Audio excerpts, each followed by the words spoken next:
Hey guys, it is time for another Shopify update video. I say this as if I have already been doing this as a long series. This is only the second one. The first one I did, I think, maybe a little bit over a week ago. It's still fairly recent in my feed if you want to go in there and check that out. That one was about 17 minutes. This one I'm going to try to cut down and keep things moving here. So let's talk about how things are going, what I've learned, and what it's going to look like in the future. So number one, it is very challenging, stressful, and expensive to start up a brand. Anyone who tells you otherwise is lying to you. Now, mind you, going through e-commerce and using print on demand is definitely cheaper than going any other route, but it still cost me nearly $3,000 just in startup fees.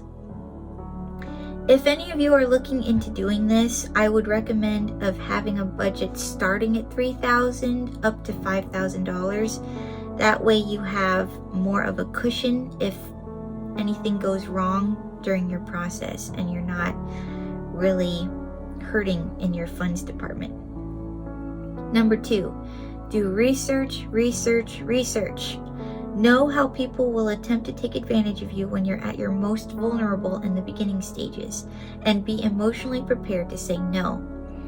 I got scammed out of over $900 in the very beginning of creating my business, and there was a lot of emotional manipulation that happened. However, I learned from it and have figured out how to get most of my money back, and I am now nearly not as manipulatable as I used to be. Speaking of that, going off of that a little bit, if people are trying to create this emotional connection with you while doing work for you, I would consider that a red flag, because these are business transactions, okay? This is not a relationship. Those are two very separate things, and you are trying to run a business. So if people are trying to emotionally manipulate you, I would consider that a red flag. Also, this is going to move into my second point here, but if there are people who are freelancers, I would not recommend working with them. I just very recently got scammed by a freelancer, and there is no way to hold these people accountable because they're not working necessarily with a business. If they were working with a business and had an official contract with you, you could reach out to that business that they're working with, that company, and let them know what's going on, and if the job goes sideways, you can get a refund. You can't do that with just a freelancer who's on their own. You can't hold them accountable if the job goes sideways.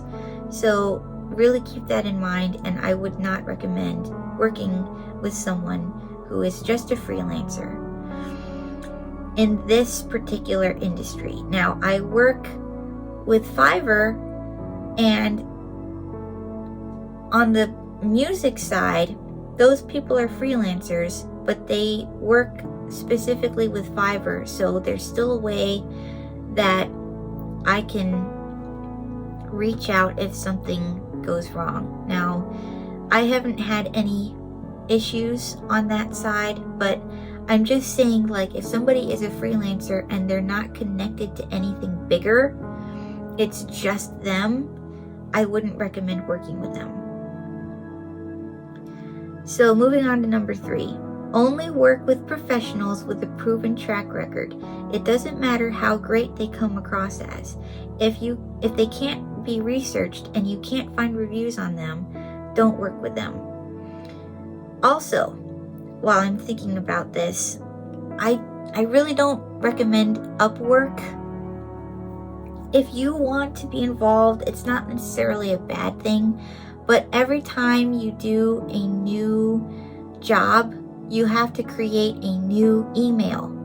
So your email is only going to work for one single contract. And then you're going to have to make a new email. So you're going to have to be prepared to create an endless amount of emails in order to get jobs done with Upwork. That's my biggest beef with them. So I don't have time for that. So I'm not going to continue doing that. Moving on, I have been absolutely bombarded with social media comments, chats, requests, store messages, and emails by people who have deceived me by pretending to be a customer and then later reveal that they are a freelance e-commerce expert and want to collaborate with me to promote my products. Now here's a big thing. If they start out interactions with you by lying, run. Okay? They can't be trusted. I have learned how to stand firm in who I am in this and how I want to be remembered as a store owner. And I refuse to be remembered as somebody who built her company on deception in any way. This whole thing isn't about sales for me. It's about creating a movement around mental health where people know that they're loved, appreciated, and valued, especially in their darkest moments.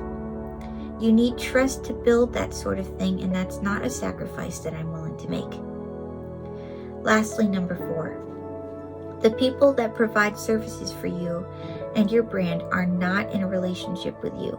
These are business transactions only and nothing more. If a job goes sideways, you have to know how to maintain your standards and not submit to bullying if you need to ask for a refund. This is your business and you are in charge, and it's not the other way around. If they don't like it, they can leave and you can work with someone who deserves your business. I'm not the people pleaser that I used to be, and I have learned how to fight for how I want my business to be run. I know who I am, and I know what I want, and I will figure out how to get there. And if people don't like it, they can move along.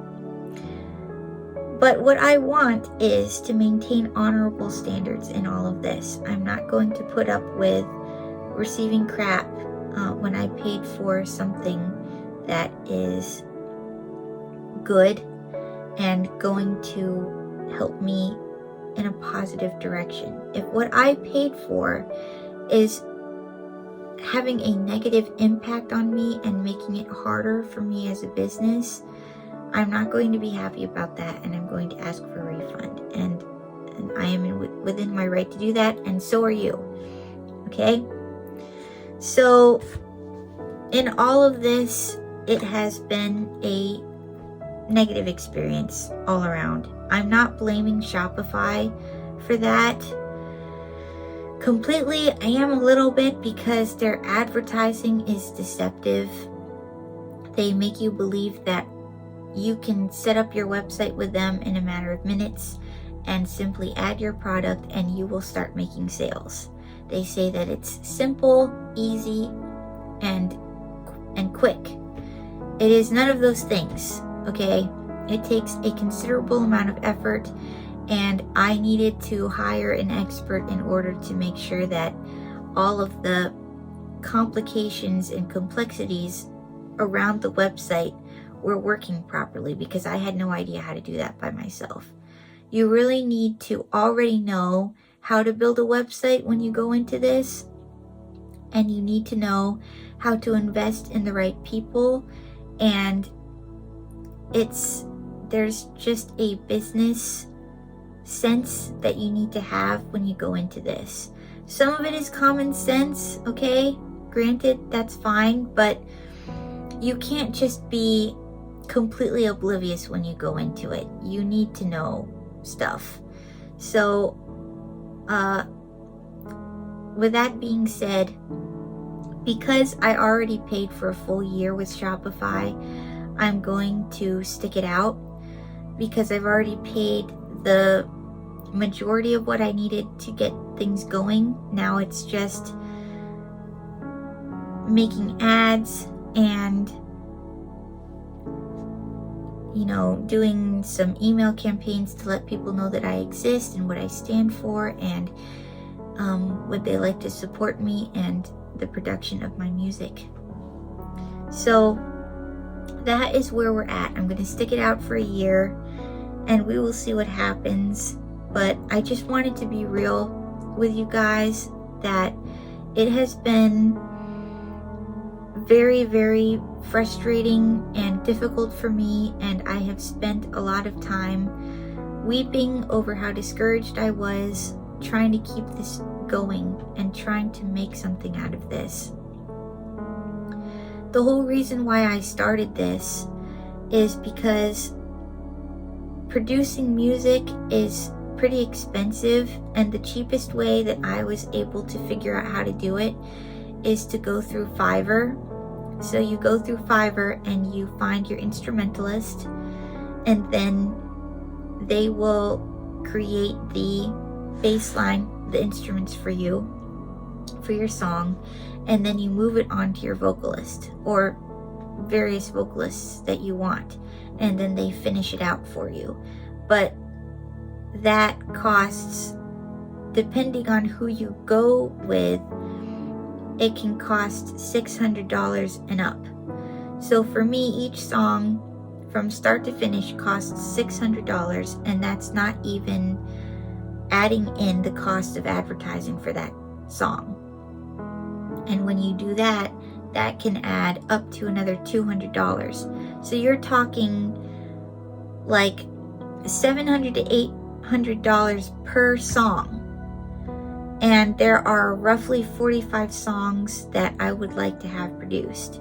So I was trying to find a healthy way for me to create a source of revenue so that I could put that revenue directly into producing the music.